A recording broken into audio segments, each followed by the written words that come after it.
The road to recovery for stroke patients usually plays out as a long-term difficult period for the patients and their friends and family. A stroke involves a disruption of the blood flow usually supplied to one's brain, which also halts the delivery of oxygen and nutrients, causing a large loss of brain matter. However, while most people assume that stroke rehabilitation is an ineffective path only to slight improvements, research has shown that cognitive training techniques such as computer-based brain training games can improve stroke patients' cognitive abilities more efficiently. In this lecture, I will prove the effectiveness of cognitive training in those with stroke-influenced brain damage. With the effective cognitive training exercises on an individual's overall cognitive ability becoming more prominent in today's technologically advancing society. For instance, UNC Asheville advertised a brain training study to their undergraduate students. 81 participants ranging from ages 18 to 24 were randomly placed in 5 groups: a no-contact control group, 2 active control groups, and 2 experimental groups. Each group completed a pre- and post-test, including a memory span task, a Stroop test, and a paper folding memorization. During the Stroop test, the participants were given the names of colors, all highlighted in different colors. This tested whether or not, for instance, having the color red spelled out but highlighted in green would confuse the cognitive functions in the brain. There was no found difference between any of the tests, proving that cognitive training does in fact enhance cognitive flexibility, which is the brain's ability to simultaneously think about 2 different concepts, and fluid intelligence, which is the brain's ability to use logic to solve problems or patterns. But there is no correlation between a certain test and an enhanced intelligence. When relating the processes of cognitive training to the rehabilitation of stroke patients, there is a shown increase in brain function. The percentage of stroke survivors waking up with disabilities has steadily increased to 75%, causing psychologists to become more aware of the dire need to help develop more convenient rehabilitation processes. For instance, the concept of visual training through computer-based activities.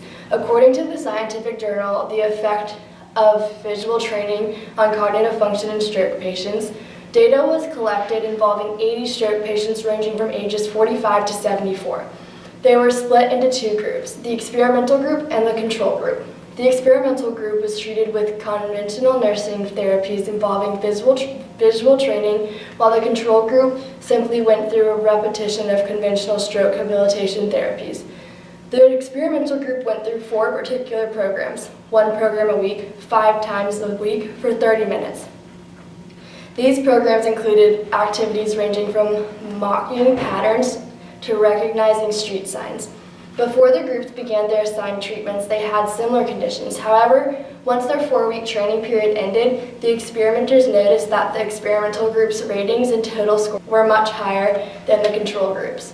This emphasized the idea that computerized cognitive training can in fact enhance stroke recoveries in the brain. Strokes have severe consequences on crucial brain functions, which makes the rehabilitation period for patients more difficult as they're constantly running into roadblocks. Some survivors are never able to return to their daily life activities. Therefore, the Department of Physiotherapy in Brazil decided to investigate a more efficient way for a swift recovery. They decided to look at the post-stroke effects by splitting the brain in half to see which part of the brain responds better to computerized stimulations.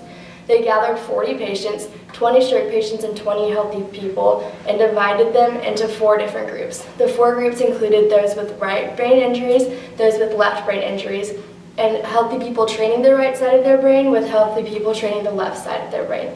Those with the left brain injuries had more difficult time with motor control, while those with the right hemisphere injuries had more difficult time with pattern recognition. They put all 4 groups through a paddle panic minigame from Kinetic Sports, where one hit virtual balls as if it was a tennis match. The result found that those who trained their left hemisphere benefited more from the game. Additionally, the healthy group's initial performance exceeded the level of the patients, but the gap in performance levels slimmed as the game went on, illustrating the progression of the patient's brain function. Ever since the constant inefficiency of stroke rehabilitation became more apparent in survivors, scientists and psychologists across the nation have been attempting to create enticing and convenient recovery methods for those willing to participate. For instance, in a particular study, it was shown that psychologists used a computer-based training technique with the function of improving cognitive flexibility in stroke survivors. They gathered a group of randomized survivors ranging from ages 30 to 80, all willing to undergo 12 weeks of 58 30-minute training sessions. Each person was then assigned to a group, an intervention group, an active control group, or a waitlist control group. The intervention group received the treatment while the active control group participated in a different task during the treatment, and the waitlist group received no treatment. The results in both the control groups illustrated an equal level of improvements, while the intervention group improved in several tasks due to attention span and reasoning tests and suffered from a higher level of fatigue. Strokes can happen to anyone at any time, even to the most intellectual thinkers such as a man named David Rowland, one of Australia's top psychologists. In 2009, he suffered from the consequences of serious brain damage due to a stroke, and ever since he has been testing certain stroke recovery remedies in hopes of building back his brain. For instance, he participated in a computerized brain training program, which consisted of 40 hours over 8 weeks, an hour per session of brain training games to assist in improving fluid intelligence or an overlapping way of consistent thinking. Rowland noticed that during the 6-week mark, he was able to progressively absorb long-term information into his brain. He also participated in an 8-week mindfulness program with the intent of learning how to slowly transition his brain back into the flow of his everyday thinking. This consisted of daily meditation, mindfulness exercises, and more. Furthermore, it proved that half of the areas of the brain's prefrontal cortex, which is the part of the brain that involves thinking, does in fact strengthen when put through a meditation or mindfulness program. These external factors that David experimented did improve his brain function in long-term, broader ways.